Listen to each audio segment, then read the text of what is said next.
Hey, I'm Harris, and I am going to share with you my story today about how I overcame complex PTSD as a marginalised person. So, I came out as non binary when I was 26, and that was the same year I went through the very last incident of sexual abuse. And then I started to navigate trauma work about 2 or 3 years after that. So, by the time I was doing all my trauma work, I had already come out and was already living as me, but all of the things that actually happened at the time or before I came out as non-binary. Growing up, I went through a lot of different types of trauma, and there were several people in my young life who committed sexual assaults against me, and also I came from a very traumatized environment. And I think when you grow up in an environment like that, you don't always know that you have trauma. I think had you asked me before I realised, or before my trauma practitioner told me, I would have said, oh, my upbringing and my life was like a mixed bag. There was good bits and there was tough bits, and surely that's the same for everybody. But then by the time I started to break it down and actually share specific things with my trauma practitioner, and I saw her very professional poker face start to twitch occasionally when I was saying things. And I heard things that I was saying out loud, and I was really surprised. I was like, oh, now I say it out loud, it actually seems like a really big deal, and I hadn't really appreciated that before. And I think it came up in lots of different ways. I didn't know about like consent or boundaries, or that certain things were meant to be between consenting adults, because it was all kind of silent and nobody talked about it. I was like, maybe the physical stuff is just what happens as you get older, and it's not nobody talks about it, and that's what everybody does. I didn't really know that what had happened was not okay, and let alone a crime. I had no idea. Here we start secondary school usually around the age of 12, and I started to hear people discuss that kind of topic and realise that that's what I had been through. But it was, a couple of years later. And up until then, I didn't have the language to explain what had happened. That part began to make sense when I was young. And over time, I found friends, and some of them had been through things like that as a child as well. And so over my younger life, I began to find people who understood and had been through it as well. And it was really nice because we didn't judge each other. We kept each other's confidence. We didn't share each other's business, and I finally didn't feel on my own with it, and I understood what it was and that what had happened was wrong. But the unfortunate thing is that I think most people who've been through that kind of thing once often go through it more than once. And I still didn't really have a strong idea of what consent and boundaries were about, and what right I had to my own autonomy and to my own body. And so in my teens, I experienced it again over a period of time with somebody else. And whereas the first incident had been like this strange, quiet thing, this second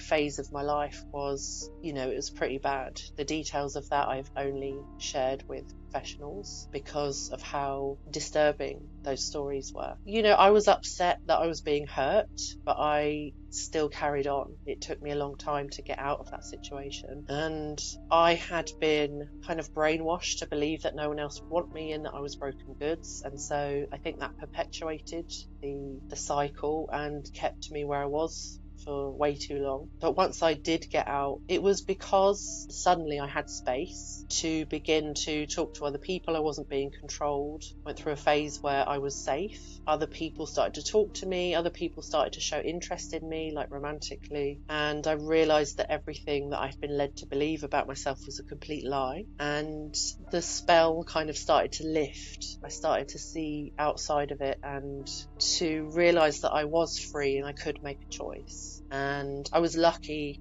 that I was living with my family. It took me a little while. I had a little rest and just took some time out to process everything, and then moved away to university. And it was the first time in my life that I hadn't felt really responsible for my younger siblings and my family, but I needed to get out because the year leading up to leaving, everything had been so awful between the situation with that man and my home life and various other things that at certain points I had thought about and even planned to end my own life. So during the last year that I lived at home, before I went away to university, my mental health and suicidal ideation was at its all-time highest. And during that time, I had intended to do something twice and got interrupted both times. And then the third time, I was actually in the process of putting the plan into action. I was going to drive to this multi-story car park, and my partner at the time called me, and I didn't want to give away what I was doing. So I went round to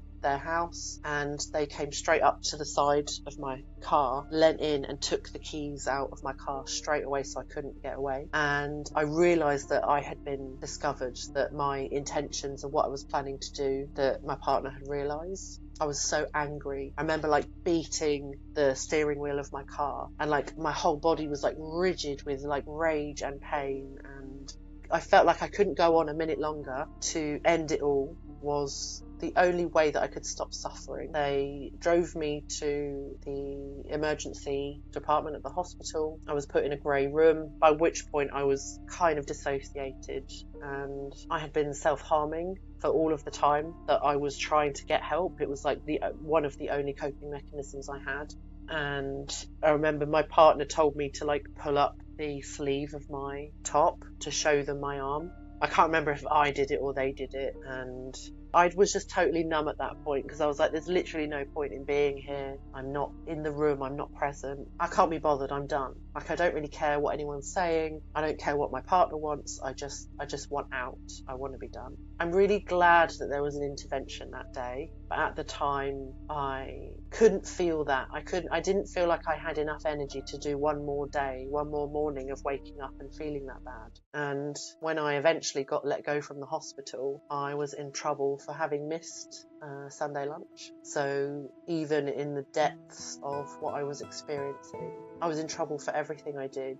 And going back home after being in the hospital that day, I didn't feel any better. I was like, this is confirmation that things are really that bad, that I can go through one of the worst days of my life and nobody cares, except for one person who doesn't treat me well. So it took quite some time until I left to go to university before I kind of could escape all of that. And that's when things gradually started to get better over many years. And I kind of just got to be me and have fun and just spend time with my friends and kind of not worry about everything else. And it was really strange, but good. And I'd gone away to university. I'd only stayed for one semester and dropped out because I was bored. And then about just over 2 years after I'd been at university, I came home. I had these 2 years, and it was quite messy. I'd still been involved with some of the wrong people, although they weren't awful, they were just troubled. But I had tasted liberation. I knew what it was to live in an environment where I felt relaxed and I didn't have to worry about anything or anyone else. And when I returned home, within weeks of being home, things kind of reached a point, and I wasn't sure how things were going to go. And luckily, I won the situation, that's what I'll say. And then things gradually from there began to get better. But I still wasn't out of the cycle of dating the wrong people. And when I got to 26, I went on a first date with somebody I'd already met, I knew, and assault happened again. And I couldn't believe it. I was so hypervigilant because of the PTSD, and I knew the person. I really felt like I had looked after myself as well as I possibly could. And obviously we know that that's not how it works. And most of the time, if you're going to be in that situation, it's like 90+% of the time it's someone you know. It took me a few days to come to terms with what had happened, and I went to my GP and I said to her, this has happened again. And so she kind of addressed all the medical concerns about, making sure that I was healthy and hadn't caught anything. But I said to her, listen, this thing keeps happening, and I don't think that it's my fault, but I think that there's something that comes up and I recognised it again. And obviously I'd only been on one date with this person. I was living normally, and then it was sort of one 24-hour period, and then I was back to normal, kind of, and safe. So it was really allowed me to realise how differently I felt in the situation compared to how I normally feel. And I was like, oh, I recognise a pattern. I recognise how I feel, and that as this threat arrives, I start behaving in a way that I don't want to. Like, it's almost like I get taken out of the driver's seat, and I'm almost not like in control of what I'm doing in the situation. And I tried to explain this to the GP, and she was like, oh, it's not your fault, and that's just a response. And I was like, yes, but she was like, there's no guarantee about life or about this happening or not happening. And I said, yeah, I know, but I think for me in that situation, if God forbid that were to ever happen again, I would want to know that I could show up as me in the situation, because that for me was the worst part, that I couldn't be effective, I couldn't be present for myself, not about controlling what happened or didn't happen. And that for me was the hardest part. But yeah, again, I ended up talking to counsellors and stuff. No one understood what I meant when I was saying what I was saying. And when I said to them, like, I don't want to have PTSD anymore, they didn't really know what to say to me, and they just looked kind of sad for me and pitying. And I found it so frustrating, because I was so convinced that there was something I could do about it. But I was asking all these different, doctors and therapists and stuff about what I could do and how I might be able to help my PTSD. And nobody had any answers. Everyone just looked really awkward. And the offer was always to have counselling and talk to someone. And I was like, that's not the issue. I don't have a problem rationalising what happened or saying it out loud. But I want to not have trauma anymore. And I was just kind of told implicitly or explicitly over and over again that there's not really anything they can do. A couple of years later, I was dating my first safe person, and it was like an amazing experience. It didn't last very long. It was only a matter of months. But being with someone who was safe, I was like, oh, this is how it's meant to feel. And it was really positive. I grieved pretty hard when that ended. But I felt like I had seen something that I believed to be true but hadn't seen before. I hadn't experienced it before. And during that time, I ended up going back to a local therapist. And during the kind of intake and her taking a history, and she said, and what do you want to do about your PTSD? And I was like, well, what is there to do? I've asked everyone. And she said, no, we can get rid of it. And I was shocked. So we did the sort of traditional talking therapy stuff for a bit, and then we got to a point, she said, right, we've gone through the list of stuff that we needed to talk through. Are you ready to process your trauma? And I'd never seen it done on anyone else before. I had never experienced it myself, and I didn't even know if it was going to work. We did it in 2 sessions. The first session I cried and cried, but it wasn't like a triggering. It was like everything I'd held onto for all those years that were inside me. It all came out, and I'm not a very graceful crier, so there's a lot of tissues involved. But I felt so much lighter. I was exhausted afterwards, but I wasn't upset. I was just lighter. And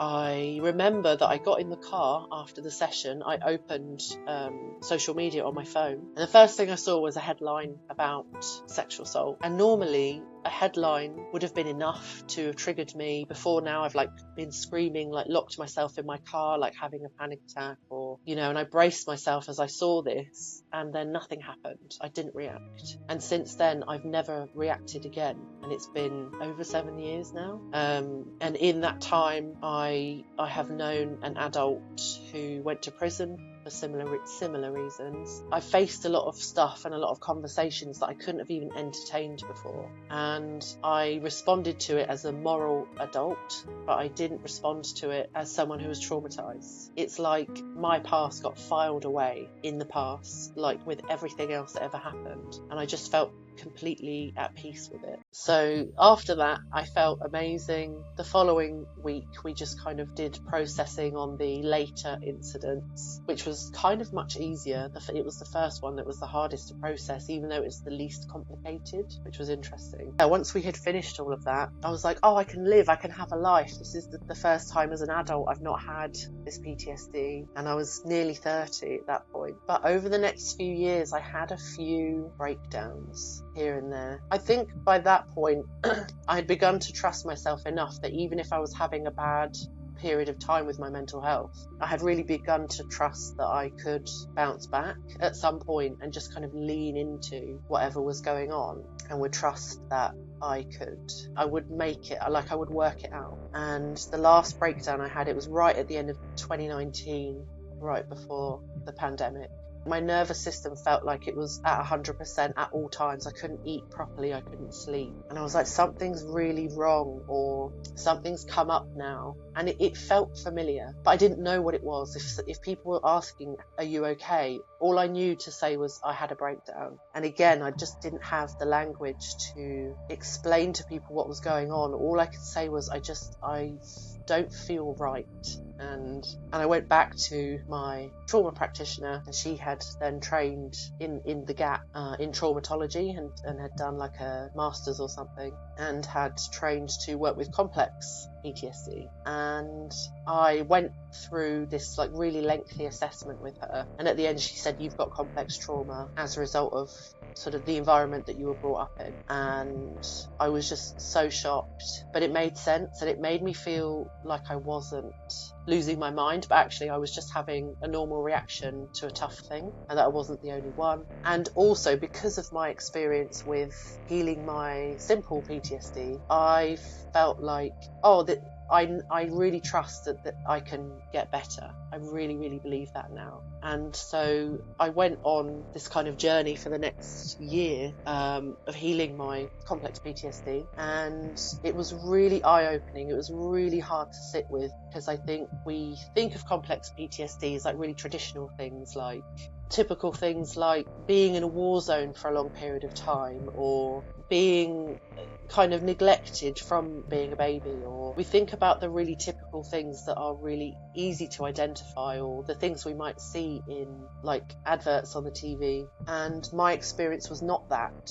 It was really subtle and constant, and so much of my upbringing was good. So it was a massive surprise to me that what I had been through had resulted in complex PTSD. It was a massive shock, and I had to sit with that. And it was true for me that I could love people and, in my mind at least, hold them accountable, because I think we're brought up with this idea that like who you're related to, it's the be all and end all, and you need to have total loyalty, and you can't say anything about them that isn't like a glowing report, even in the privacy of a therapy situation. But it was an important part to recognize what I had been through, and just accept that all human beings, whether you're related to them or not, are just doing their best, and a lot of the time, most of the time, and they don't always get it right, or they've got stuff from their own upbringing that they don't know is bad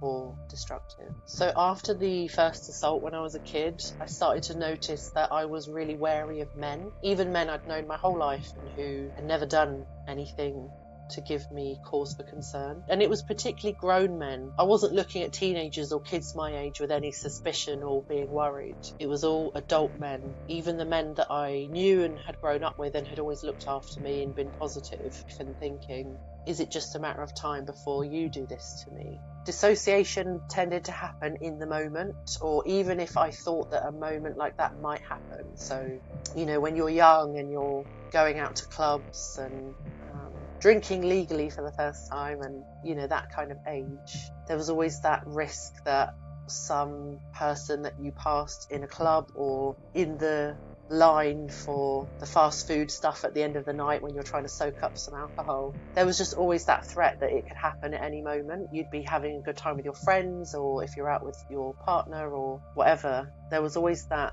sense of like something bad could happen anytime. And I didn't actually necessarily believe that it definitely would, but the smaller stuff, like people groping you in a dark room and sort of trying to flirt with you when you didn't want that to happen, all of the kind of smaller stuff that's still not very nice, that would begin the kind of trigger of being like docile and trying not to ruffle anyone's feathers and try not to, I guess, excite anyone to the point or annoy them or anger them, to try and there was this sense of trying to keep everyone just calm and happy at the same time as saying no. So I guess that comes under the heading of like hypervigilance. You're just always watching your back. You're always trying to make sure that it's not going to happen again, or that nobody's about to try anything that you don't want. And the other thing was, any time that I saw anything of that nature mentioned in the press,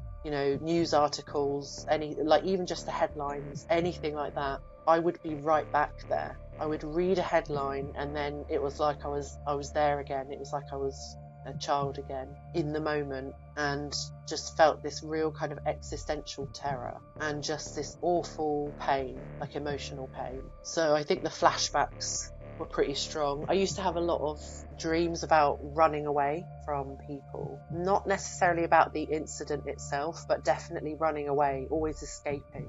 That was like a recurrent dream for me.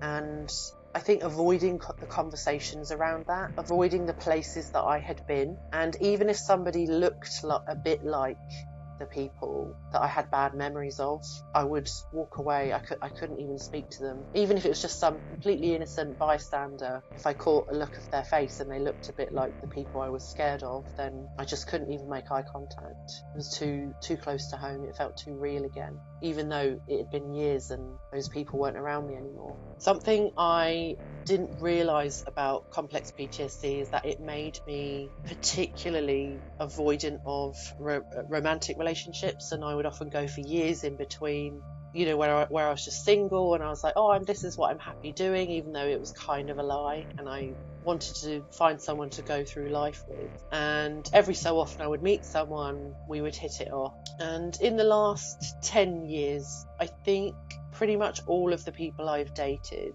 and it's only been once every so often and not for very long, usually, pretty much all of those people have been safe people. Some of them might have had some kind of unresolved baggage, but none of them were dangerous, none of them were threatening or anything else. But I realised I got to a certain point when I was 30. I had the first of a few breakdowns after a partner that I hadn't been with for very long. We broke up. I instigated it. For me, it was still so profound, and I didn't know why. And as we were breaking up, the day we broke up, we had a good conversation on the phone for a few hours. And we were just really honest with each other and talked about, what had gone well and what we would remember fondly, and the other parts where we could kind of be honest about what the experience was like for us dating each other. And one of the things that they said was, the level at which you're upset right now, I feel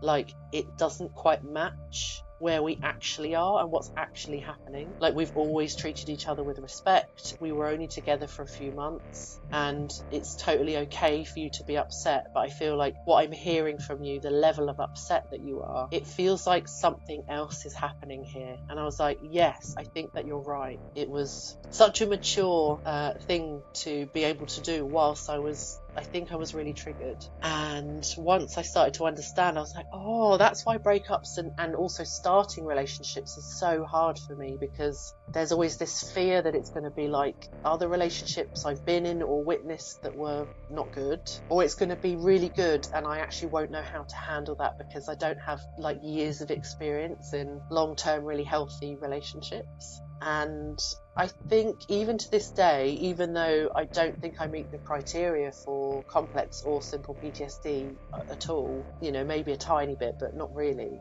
I'm also autistic and ADHD, and I'm non-binary. But I think for me, getting into a headspace of, it's not just me, and now I'm going to get into this couple's headspace where I'm thinking about the other person, and we make decisions together, and we consider each other. It's a lovely place to be in, and I really like it. But to transition between single and couple mindset takes a lot of energy for me to get there, and I think everything I've been through has made me kind of picky, not in a way that I care about how tall somebody is or that kind of thing, but more like, have they ever been to therapy? So when I was 26, I realised I was non-binary. I just saw some random word that I didn't know what it was online, Googled it, and it took me to this long list of all these different gender identities that I'd never heard of. I read a couple of them and I went, and I felt this flush, like my face went hot, and I felt like excited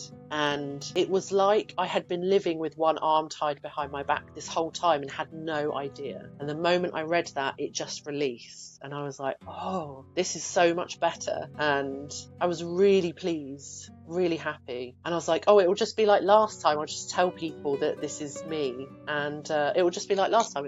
It'll be fine. And it's been 10 years and I'm still some people that I'm working on. And, when I go shopping, I don't care which department I'm in. If they've got my size, I'm very tall, then I'll buy it. I don't care, and if I'm using the bathroom in public, then I use the one that I've always used growing up, but not everyone's always super comfortable or on board with that. Nothing really big has happened, but people can often be confused and a bit concerned about why I'm in there, even though I'm just like washing my hands. And so that's really interesting. So life really changed when I got to 25 because I got a little bit of cancer and I was fine. They only had to remove it. That was it. I didn't need any chemo or radiation or anything. It was a really simple thing. They caught it really early and I was fine. But it switched on a light switch for me. Like, I started to care about what happened to me when people were being unreasonable, treating me badly. Suddenly I was like, you can't speak to me that way. That's not acceptable. That's really disrespectful.